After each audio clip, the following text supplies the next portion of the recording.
हरि ओम, राधे राधे दोस्तों।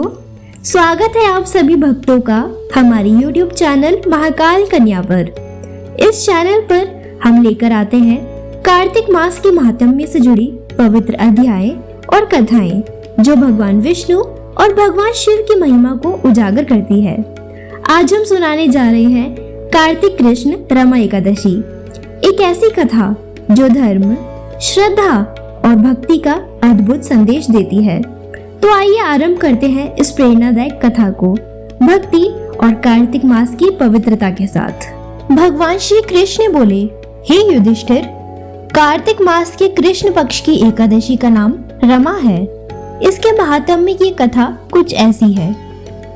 मुचकंद नामक राजा सत्यवादी और विष्णु जी का भक्त था। उसकी कन्या का नाम चंद्रभागा था। उसका विवाह राजकुमार शोभन के साथ किया। शोभन का शरीर निर्बल था, बट श्रद्धा उसकी पूरी शक्तिशाली थी।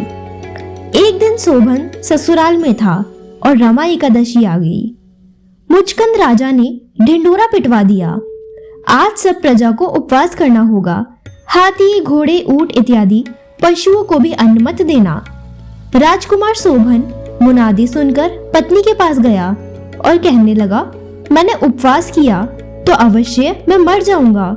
कहिए अब क्या किया जाए? पत्नी बोली, यदि उपवास की शक्ति नहीं हो तो यहाँ से किसी दूसरे स्थान में चले जाइए। शोभन ने उत्तर दिया, यह बात निश्चित है कि मेरे शरीर में उपवास की शक्ति नहीं, परंतु श्रद्धा भक्ति मेरे मन में पूर्ण है।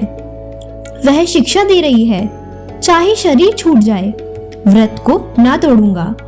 अतः उसने रमा एकादशी का व्रत किया।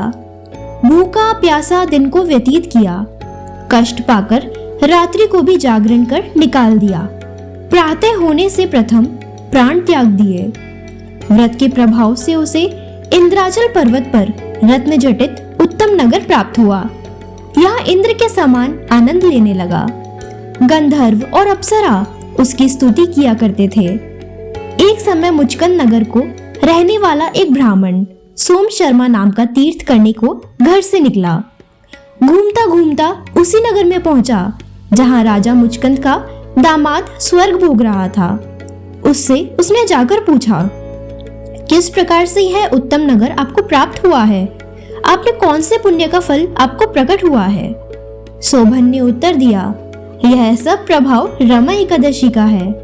मेरे जन्मों के अनंत पाप नष्ट हो गए हैं और यह अनुपम नगर मुझे प्राप्त हुआ। परंतु यह नगर अध्रुव है। ध्रुव बनाने की शक्ति एक मेरी पत्नी में ही है, अतः उसे शुभ संदेश अवश्य देना।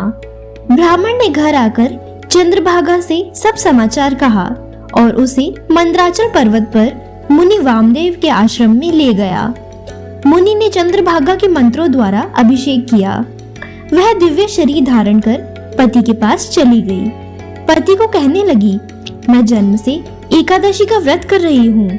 उसके प्रभाव से तेरा अनुपम नगर ध्रुव लोक के समान अचल रहेगा। इस महात्म्य की कथा सुनने से भी विष्णु लोक मिलता है। तो मित्रों, यह थी कार्तिक कृष्ण रमा एकादशी की कथा, जो हमें यह सिखाती है कि कार्तिक मास में की गई पूजा, व्रत और भक्ति कभी व्यर्थ नहीं जाती। ऐसी कथाएं न सिर्फ हमारे जीवन को आध्यात्मिक रूप से प्रकाशित करती है, बल्कि हमें भगवान के प्रति और अधिक समर्पित भी बनाती है। अगर आपको यह कथा अच्छी लगी हो तो वीडियो को लाइक करें, शेयर करें और हमारे चैनल महाकाल कन्या को सब्सक्राइब करना बिल्कुल ना भूलें, क्योंकि यहाँ आपको मिलती है कार्तिक महात्म्य के अध्याय और अन्य दिव्य कथाएं जो आपकी भक्ति को और गहराई देगी। जय श्री हरि, जय श्री महाकाल।